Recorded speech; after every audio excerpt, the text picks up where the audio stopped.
So this is it, my favourite running shoe of all time. I can confidently say that after 200 miles in the Asics Superblast 2. So before we get into today's video, this was a pair of shoes that was sent to me by Asics for the purpose of review. I'm obviously not completely unbiased, but I'm free to say whatever I like about this shoe and about any other running shoe that I get to review here on this channel. But without further ado, let's get into today's review video. So today I'm back on the channel with a shoe review of, I'm gonna say, my favourite running shoe of all time. It's a bold statement, and I've been running in this shoe for the last sort of 2 or 3 months and finally got the time to share with you my full, honest review of the Asics Superblast 2. So let me talk you firstly through the changes to the Superblast 2 over the original, the Superblast, which again, I really enjoyed this shoe. So there's some very minor changes here and a fairly substantial change as well. So I'll start with the minor ones. One is of the grip. They've improved the Asics grip on the bottom here. As you can see, slightly more grippy, which improved its traction in the wet. And I also found that I could use it out on sort of buffed out trails. It was pretty good. And they've also got rid of the divots in this shoe, which, yeah, to be honest with you, were a little bit annoying. They would pick up stones. You'd have to pick them out at the end of your long run. Even when running on the road, you still pick up some debris here. So to see no holes in the bottom of the Superblast 2, that was a minor change, but it definitely improved the overall use of the shoe. Another minor change was the upper.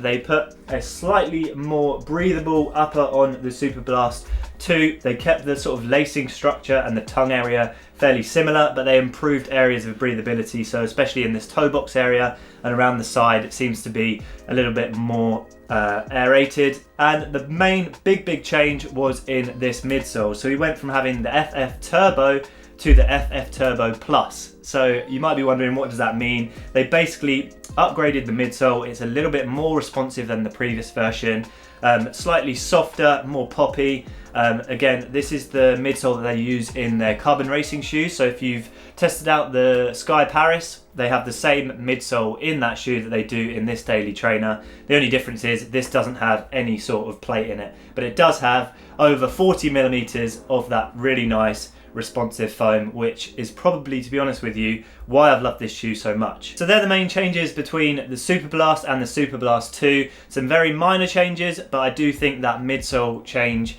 does drastically change how these shoes feel when out on the run, in terms of this just feels a little bit more tailored to slightly faster running, I would say. So moving on to some likes and dislikes. So the only genuine dislike of this shoe for me is the price point for the consumer. £200 I think is just so expensive for a daily trainer at the end of the day. Yes, it's the best I've ever tried, and I can confidently say that, having tested around 50 pairs of daily trainers.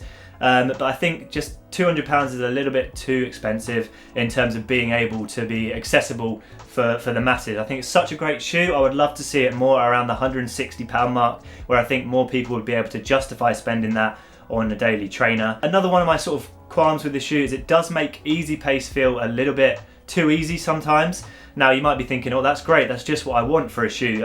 It makes the miles sort of fly by, but I do find that if I compare this shoe to, say, a more traditional Asics Gel Nimbus, for example, it just makes the miles feel too easy on my training runs, which again sounds a bit crazy, but I just find for effort I have to run a little bit faster in this shoe to get the same out of it in my training. So for example, if I wear this shoe for an easy run, I would notice my heart rate will be maybe 5 beats lower in a Superblast than it would, say, in a Gel Nimbus. And I guess the only other dislike is it makes all my other running shoes feel like shit, to be honest with you. When you run in this shoe, you've got it in your shoe rotation. It's very hard to then pick a Gel Nimbus to go out for your easy runs when you've got a shoe like this that you can use for those recovery easy days as well. So yeah, it basically stands out in your rotation, and it means it makes picking other shoes a little bit difficult. Okay, so what makes this running shoe the best of all time, in my opinion, in that sort of daily trainer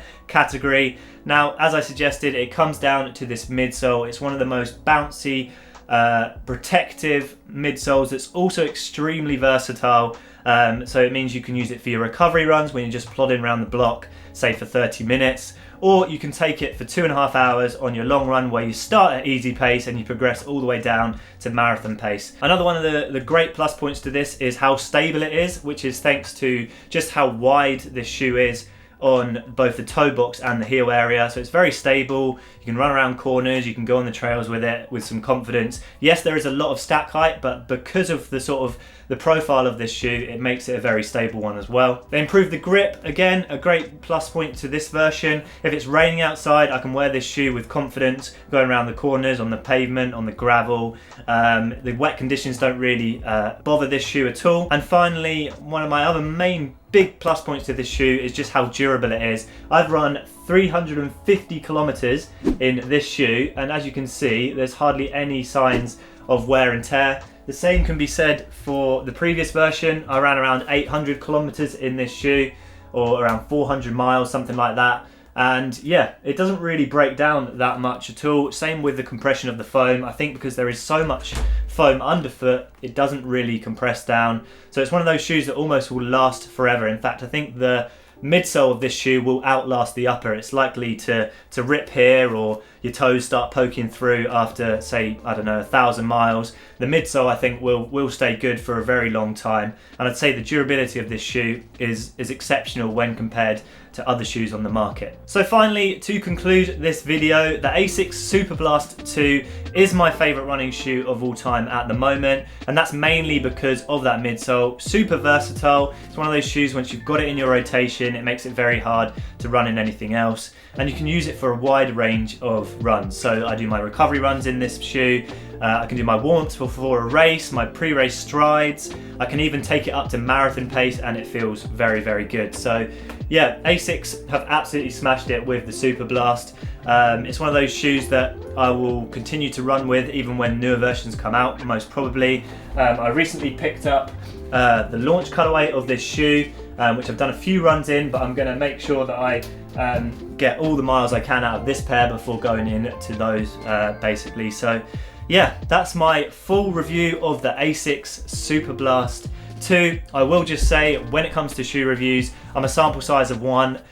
This is my favourite shoe, but it may not necessarily be yours. It may not work for you, as it does for me in terms of my weight, my foot strike, my running ability. Everybody is different, basically. So I just thought I would conclude the video with that. Yes, I think this is the best, but it doesn't necessarily mean it is the best, if you know what I mean. I am just a sample size of 1. But until next time, aspire to run, run to inspire, and we'll see you with another shoe review very soon.